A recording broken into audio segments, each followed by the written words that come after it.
Hello, I'm David Elliot, Professor of Horn at the University of Kentucky, and I'd like to talk to you a bit about the second excerpt in this year's KMEA All-State Horn Audition Music. This is the 22nd etude from the first volume of Kopprasch's 60 Selected Studies, and you can see, unlike the first one, this has a lot of variety in rhythms, and it's marked Adagio Espressivo, which means slow and very expressive. And also notice that there's a F sharp in the key signature, and we're basically playing in the key of G major. The tempo marking would lead you to believe it's in 4/4 time. It is indeed, but something this slow and expressive is usually counted in eighth notes. So we'll talk about and play this piece with the eighth note getting the beat. The suggested tempo, I think, is much too fast. Vern Reynolds and several other prominent horn teachers and players have suggested that the eighth note should be somewhere between 60 and 72. So this allows you to have some expressiveness, and it's not very metronomic. It doesn't have to be a driving pulse. You want to show some musicianship. Let's talk about a couple of the terms here. First off, let's look at this term dolce. Well, I can tell you what this means. It means sweet, smooth, and gentle. So let's remember that. So if you're going really fast, it would be hard to be sweet and smooth and gentle, I do believe. This other term over here, which I've also highlighted in red, calando, means becoming softer and slower. Now, there's a wonderful book that tells about foreign terms for music, and I think that every musician should have a copy of this or one like it. And this one is called The A to Z of Foreign Musical Terms, and it's written by a lady by the name of Christine Ammer. And this book is still available. You can find it several sources on the web or order it through a local music store. But I highly recommend it, that you get it, because when you study any piece of music, you want to know exactly what all the terms mean. Don't guess or think because you almost know what they sound like in English that that's true. Although, in this case, espressivo means exactly that. Tempo, by the way, means back to the original tempo. So let's talk about a few of the ornaments that are in here. Remember, an ornament is something that we use to decorate things. We ornament our windows with good draperies. We ornament our ears sometimes with earrings or necklaces. Sometimes ladies ornament their lips with lipstick. And the idea about that is not to make it very fast and athletic, but to make something graceful. So any ornament that you come across should be that way.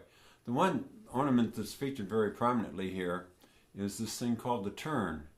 And you notice here that the shape of it sort of looks like it's a turn up and down. So you have a primary note, you go up above it, you come through the primary note and come underneath it and then back up to it.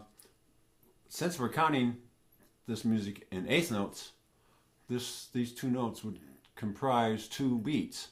So I'm going to show you down here exactly how you would play this turn in a two-beat figure. The first part, well, here's the turn again written out like you should do it. And I know this would be starting on beat 3, but let's just take these two beats as a separate entity and count. This would be the first beat of this group, and this would be the second beat. Well, on the first note, the first half of the first beat, you play the note itself. On the end of the first beat, you would play a triplet where you go above the note, to the note, and beneath it. And then the first part of the second beat, you play the note itself. And here ends the shape of the turn. This last note is an entity by itself. And so you notice I've put the green marking around what exactly incorporates the turn, and then the red notes by itself. So let me play that and show you exactly how that works. I'm going to do a tempo that's around 69. So my pulse is going to be about 1, 2, 3.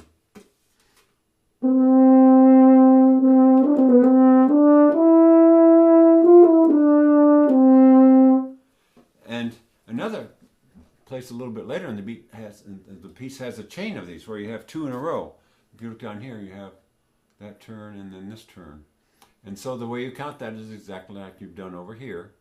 You put the first part of the first beat, just the note itself, then the second part a triplet, and then the end of the turn, and then another note. So you would count you look over here, you would count 1 and 2 and 3 and 4 and boom.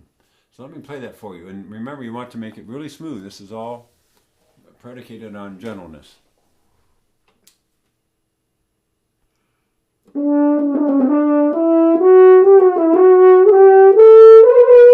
Let me do that again. Sorry about that.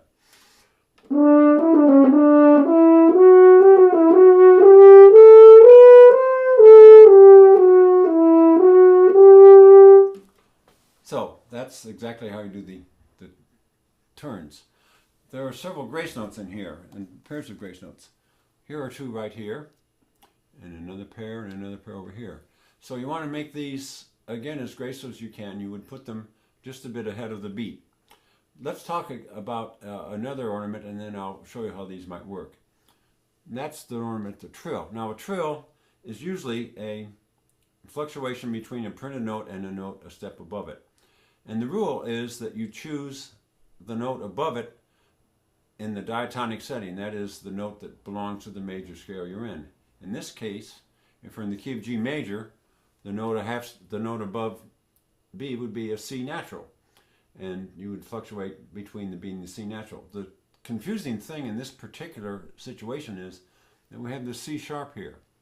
And the rule is that when you have an accidental early in the measure, it carries through the whole measure with the change that the accidental implies. And so the way it's published, it would look like it should be a trill to a C sharp, but we're quite certain that that's not the case. And what happens if you want to change the upper note from either the diatonic note or one that had been changed, you put an accent above it. What the editor in this book should have done is put a natural up here, which implies then you go between B and C, not between B and C sharp.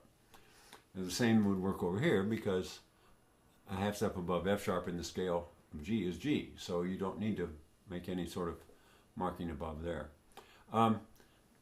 Let me show you a suggestive fingering here for this E. Instead of going down to fingering that open, if you just add the first valve and then come back to the second valve, it makes it much smoother. So I'm going to start the trills, in this case, right on the note that's printed, and we'll start right on the beat is marked. So let's start from here, and I'll play up through here to show you the turns, or not the turns, but rather the grace notes and the trill.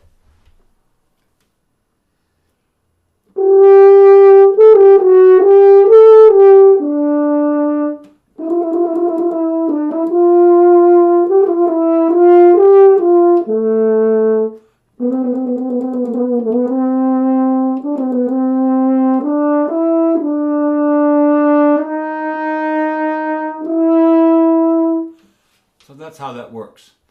Let me show you one more thing, and then I'll demonstrate the collando too and the out tempo. So going through here, we have a series of even 16th notes, which in fact come 2 notes to a beat. And over here we have 4 32nd notes, which means those 4 notes all come on 1 beat. In this case, it would be the 8th beat of the measure. And so they need to be twice as fast. So to avoid having the 2 opens here, you might consider playing this E either 1 and 2 on the F horn, or perhaps the thumb and 2, playing the second valve in the B horn. And then we'll take a breath here, and I'll play the collando and show you how it gets softer and with a little bit hard.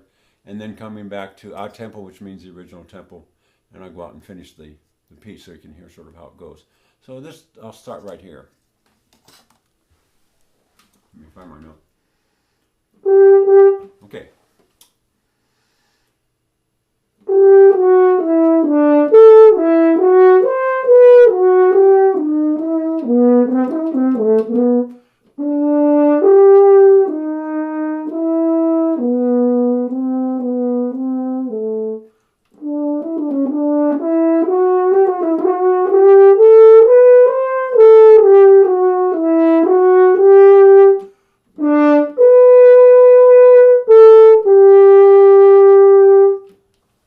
So you ought to play this piece with as much originality and expression as you can, and don't worry about having to go so fast. Make it a very beautiful, espressivo adagio.